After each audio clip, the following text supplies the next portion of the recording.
So picture this. It's the morning of April 11th, 1986.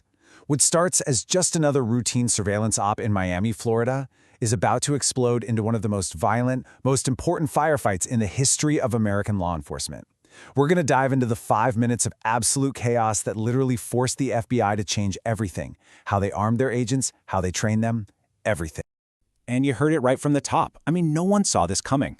But for the agents on the ground in Miami, they were in the middle of this frustrating, months-long hunt for two incredibly efficient bank robbers. And that hunt, well, it was about to come to a really shocking, really tragic end. But to really get what happened in those 5 minutes, you've got to understand this story doesn't just start with a gunfight. Nope. We have to go back 6 months. It all begins with a string of robberies. Robberies so professional, so violent, that the FBI's first thought was, are we dealing with rogue cops here? Or maybe ex-military commandos? All right, so let's set the scene. It's late 1985, and Miami already had its hands full with crime. But then, this new pair of robbers shows up, and the level of violence, the sheer precision they operated with, it was just on a whole other level. They completely changed the game. So check out how this all kicks off. It starts with this commando-style hit on an armored car. Just 8 days later, bam, they strike again, and this time they kill a guard. This is where investigators get their first real link. Ballistics finds .223 shell casings at both scenes. It proves, without a doubt, it's the same crew. And you can just see their confidence building, right? By November, they're so bold they're hitting 2 different banks in less than 90 minutes. I mean, the efficiency is just terrifying. Naturally, for the FBI's Violent Crimes Unit, this becomes priority number 1. They have to get these guys off the street before anyone else gets killed. The problem? These robbers, they were like ghosts. I mean, the investigation was just hitting a brick wall over and over again. The suspects always masked, always gloved. Their getaway cars stolen, of course, then ditched and wiped totally clean of evidence. Witnesses couldn't give a good description because they were either terrified or forced flat on the ground. And then get this, in just an unbelievable stroke of bad luck, the security cameras at one of the banks weren't even working during the robbery. It was like the perfect crime spree. Investigators had nothing, absolutely nothing to go. And this quote from the lead agent, Gordon McNeil, it really tells you everything you need to know about what the FBI was thinking. The discipline these guys had, the way they moved, how they handled their weapons, it all just screamed professional training. The idea that they might be hunting their own, men with law enforcement or elite military training, that was a really, really scary thought. So the first potential break in the case comes from this incredibly brave citizen. A guy named William Roberts sees one of the robberies go down.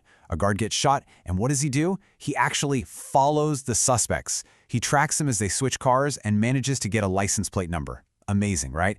Well, this leads the FBI straight to a man named Aureliano Briel, but it turns out to be another dead end. The Briel family, they were victims too.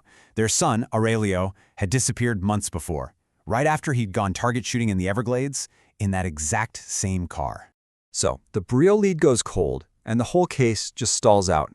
And the break, when it finally comes, it's from somewhere totally unexpected. A little newspaper article about what looked like a completely unrelated attempted murder. This is where a veteran special agent named Ben Grogan enters the picture. His nickname was the Doctor because, he had this knack for solving cases that stumped everyone else. So, he's reading about this guy, Jose Colasso, who was shot, left for dead in the Everglades, and had his black Monte Carlo stolen. And Grogan just gets this hunch. He turns to his partner, who is pretty skeptical, by the way, and he says, that stolen Monte Carlo, that's going to be their getaway car in the next robbery. And right there, that was the turning point. I mean, Jose Colasso's story is just unbelievable. He's out target shooting when 2 men ambush him. Get this, in the very same area where Alio Brio went missing. They take his wallet, they take his car, and then they shoot him multiple times and leave him for dead. But Colasso, he later said he just chose to live. He somehow manages to walk almost a mile to get help. And here's the crucial part. His attackers thought he was dead, so they didn't bother with masks. For the first time, Jose Colasso gave the FBI the one thing they'd been desperate for, a description of the killer's faces. Okay, so now the FBI has a description. They ramp up the search, big time. They start staking out this whole area along South Dixie Highway, which is where the robbers always seem to hit. So, on the morning of Friday, April 11th, 1986, you've got 14 agents spreading out, just hoping for a lucky break. And this is the actual radio call from that morning. You can just hear the disbelief in Agent Grogan's voice. He and his partner, Jerry Dove, they're just driving to their stakeout spot, and then the impossible happens. Jose Collazo's stolen black Monte Carlo, the one Grogan predicted they'd use, with the exact same license plate, just pulls out right in front of them. Just like that, the hunt was over, and the confrontation was about to begin. So the agents immediately move in to make a felony stop, boxing the car in. But as they close in, they are walking into a catastrophic disadvantage. See, this was a huge problem back in the 80s. Criminals were starting to be way better armed than the cops. Most of the agents were carrying standard-issue 6-shot revolvers. The guy in the passenger seat, Michael Platt, he was holding a Ruger Mini 14, a powerful semi-automatic rifle with 30-round magazines. It was no contest. What happened next was 5 minutes of absolute hell on earth. The suspect's car gets rammed and stopped, and Michael Platt just instantly opens fire. He gets hit early in the fight, but it doesn't stop him. In what the surviving agents could only describe as pure military aggression, he gets out of the car and starts advancing on them, just spraying suppression fire everywhere. Agents Grogan and Dove are killed while trying to reload behind their car. 5 other agents are hit, badly wounded. The whole thing only ends when a grievously wounded Agent Ed Morales, who honestly thought he was about to die, somehow gets to his feet, staggers forward, and fires the final fatal shots into both suspects. In less than 5 minutes, investigators later figured out that at least 143 shots were fired. Just think about that. That level of violence in a gun battle with law enforcement, it was just unheard of at the time. So when the smoke finally cleared, the scene was just devastating. 2 agents dead, 5 more wounded. Both suspects were also killed. And now the FBI had 2 huge questions to answer. Not just what exactly happened here, but who were these guys? The killers were quickly identified as Michael Platt and William Matix, and it turns out Agent McNeil's worst fears were dead on.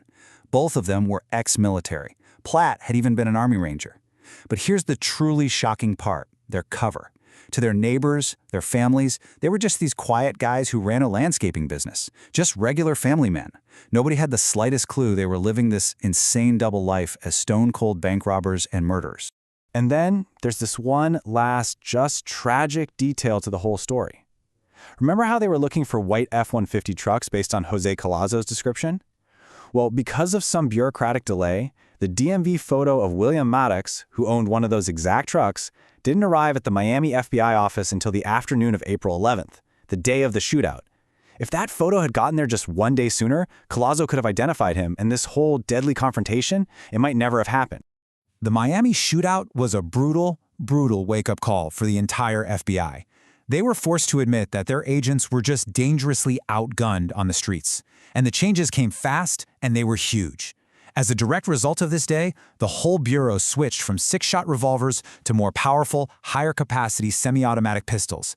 Enhanced body armor became standard issue. And their training? It was completely overhauled to prepare agents for this new reality, for facing down criminals with military-grade weapons and tactics.